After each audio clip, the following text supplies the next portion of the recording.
Good afternoon, ABR Market Watch viewers. Let's dive into today's market highlights, where growth plans for Reliance Industries and ongoing trade tensions set the stage for an intriguing tale. Mukesh Ambani's strategic moves, including public listings of its telecom business, AI venture, retail expansion, and green energy projects, have left shareholders with mixed feelings.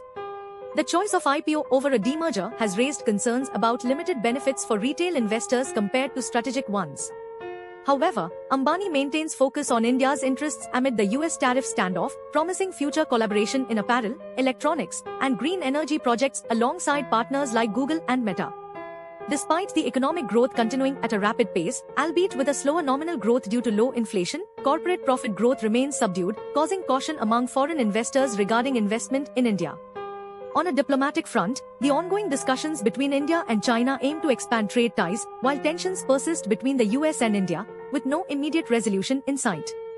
In market news, Indian markets are on an upward trajectory, with both the BSE Sensex and NSE Nifty advancing. The GST Council meetings have sparked optimism, driving a broad-based rally in equity markets, led by Reliance Industries and aided by positive GDP data and anticipation of GST rate cuts. Other sectors, including small caps and mid caps, also showed gains. Looking ahead, forecasts suggest a growth of 3% to 5% for passenger vehicles and two-wheelers in FY26, with a potential boost post-GST cuts. Companies like Mahindra and Ashok Leyland are expected to benefit the most. The auto sector's robust rally is fueled by optimism over GST reforms, festive demand, and potential US interest rate cuts in September, despite lingering concerns about 50% US tariffs.